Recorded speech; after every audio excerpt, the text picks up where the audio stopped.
ngai ban thailo kannu Tbc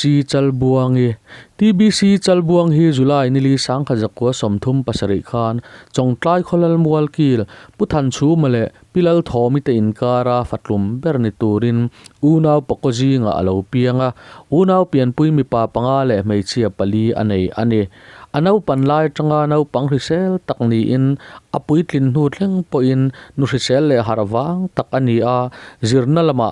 lor azawa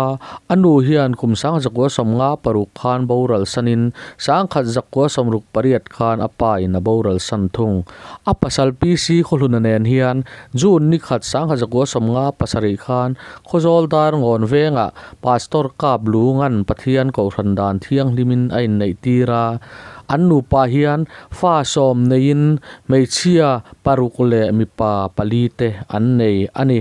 ama hin mel chelem lo harhvang le hrisel tak fiam thudu tak le nui he tak fa te thim thiam em mai ani a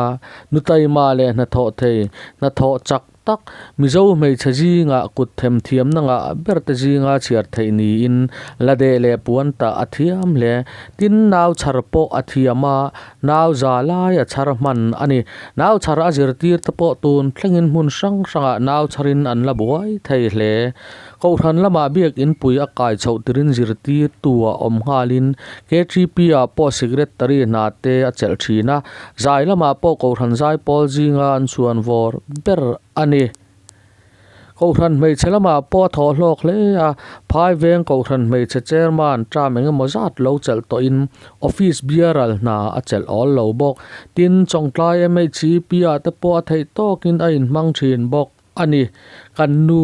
kan Tbc Chalbuangi vo in November ni kwa i Thihcham kum sawm na alo thlen hian kum sawm sul liamin kum tampo vei ma se itu le faten kan ngai che azualin kan ngai bang lo chati lan tirnan lalruat fela pachuawin atana ala phwale asak chu nun nem ti le lal sang zuali sai lowin chu nun nem ti asak chu ngai tha in alim tha te ilo thlir hawang u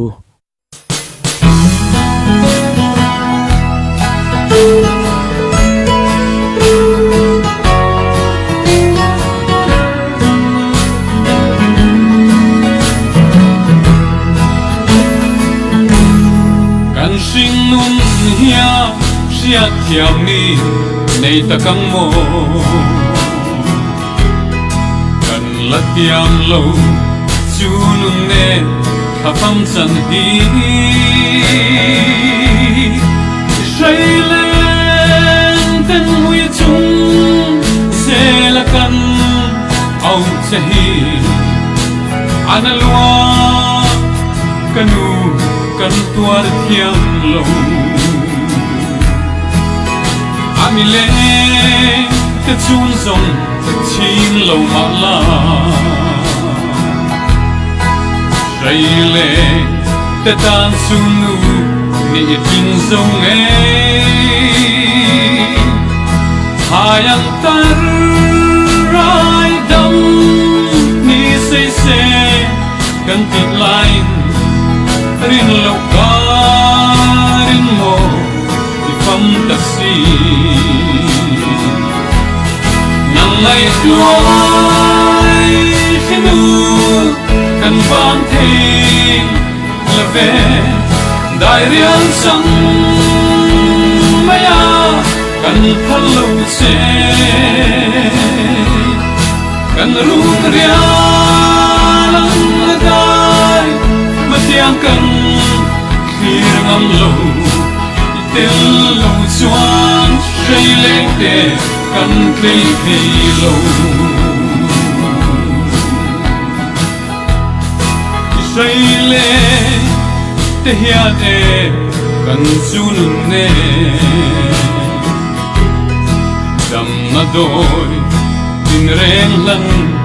se kan nuame Thihcham se i chom ba mera buam se in idam lai ni sei leng ten kan kha liam tu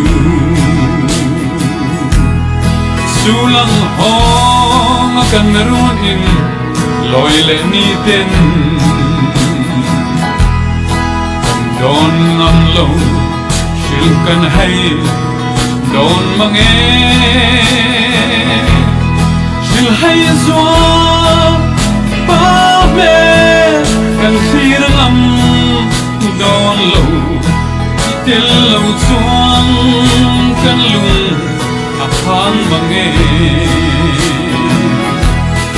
nangai tuai khenu kan bang thei love dai rian sang maya kan thalo se kan run rian dai matiang kan khir ngam lo itel lo chuan sei le te kan thei thei lo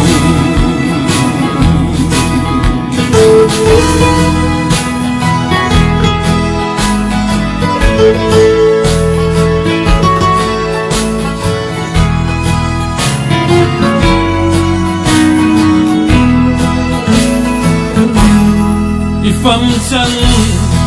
ni khan e kan chun ne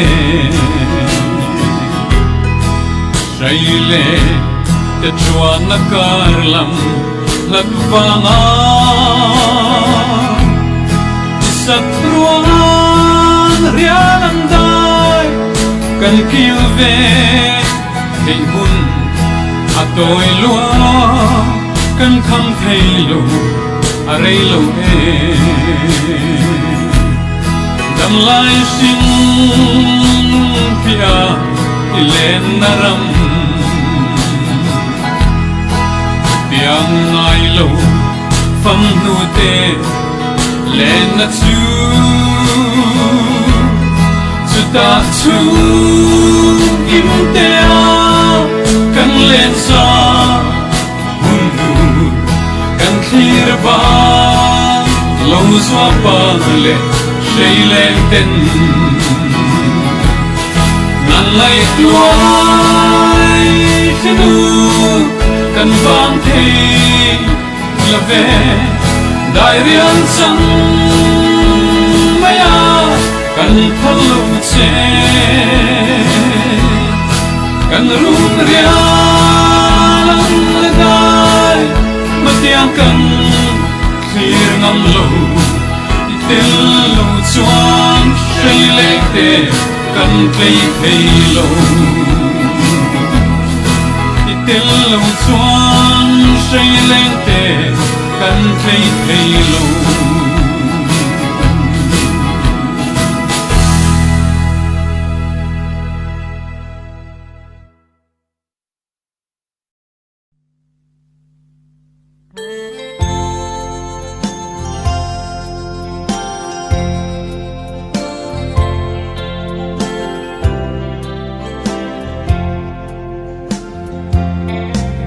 con tầm du cả chun nun nè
lai na dam thei lo